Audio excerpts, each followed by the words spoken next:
खुलुमबाय बड'लेण्ड साबजेक्टआव बयखौबो बरायबाय। दिनैनि फार्स्ट साबजेक्टआनो जाहैबाय बिटिसि बिसायख'थिनि खालारखौ फोसावबाय। महामारी कर'ना भाइरासनि थाखाय दिन्दां जानानै थानाय बिटिसि बिसायख'थिनि खालारखौ आसाम बिसायख'थि आय'गआ फोसावबाय। बिसायख'थिया मोननै खोलोबाव खुंजागोन। गिबि खोलोब महरै बाक्सा आरो उदालगुरि जिल्लायाव बिसायख'थिया 7 डिसेम्बर फुंबिलिनि 7:30 निफ्राय बेलासिनि 4:30 सिम जागोन।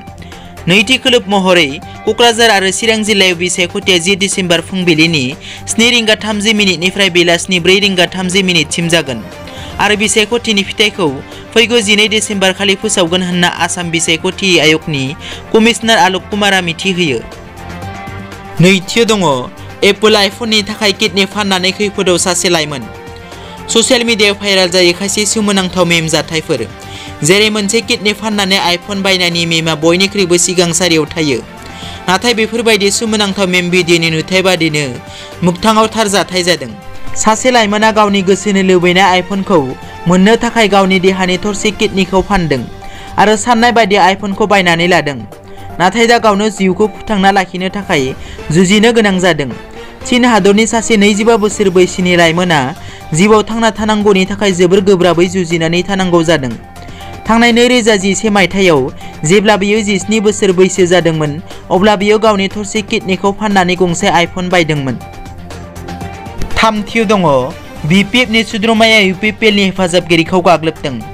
फैबाय थानाय बिटिसि बिसायख'थिखौ लानानै बिटिआर ओनसोलाव गाग्लोबनाय हुमखि होनाय बायदि दोंहाव बारगासिनो दं। थिग बेबादिनो क'क्राझार जिल्लायाव मोनसे गिख्रंथाव जाथाया जालाङो।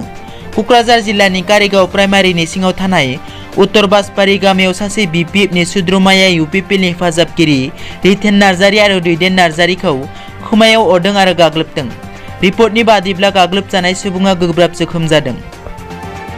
ब्रैथियाव दङ बिस्वजित दैमारिया बुंदों, दिनै समाव बिपिएफआ बिगोमा गैया। बावैसो सान सिगां बिस्वजित दैमारिया बिपिएफ दोलोखौ नागारदोंमोन। बेखौ लानानै तामुलपुर महकुमानि गयबारि ब्लक बिपिएफ दोलोआ 10 नभेम्बर खालि बिस्वजित दैमारि आरो इमानुएल मोसाहारिनि मुसुखा सावदोंमोन। बिनि उनाव राज्य सभानि एमपि बिस्वजित दैमारिया तामुलपुर प्रेस क्लाबाव मोनसे खौरांगिरि मेल खुंदों। बे खौरांगिरि मेलनि गेजेरजों एमपि बिथाङा बुंदों दि आं बिपिएफ दोलोखौ नागारनायनि उनावनो दोलोआव बिगोमा गैयै बायदि जादों। बिसोरनि गोसोआव थाथेर हायै जादों। बेनिखायनो बिपिएफ दोलोखौ नागारनाय दैदेनगिरि मावथिफोरनि मुसुखा सावनाय हाबाफारिखौ लादों। बेजों लोगोसे बिथाङा बुंबावदों दि हाग्रामा महिलारि दैदेननाय बिपिएफ दोलोआ थांनाय 17 बोसोर समाव सुबुं जौगानायनि जेबो मावबिथांखि लाबोआखै। फैबाय थानाय समाव बिपिएफ दोलोआ खुंथायनि गोहोआव फैयोब्ला जौगानायनि जेबो खामानि मावनाय नङा, मानोना दासिम बिटिसि खुंथाया 3,000 कोटि रां दाहार जानानै दं। बाथियाव दङ गुवाहाटी नोगोरमायाव रेपिड आरो स्विगी मुङाव सोमोनांथाव जे। रेपिड आरो स्विगी मुङाव गुवाहाटी नोगोरमायाव गोबां थगायनाय आरो जाख्ल'नाय जादों। खमैबो 200 सुबुं थगायनाय गुबै दायनिगिरिखौ पुलिसआ हमनो मोनबाय।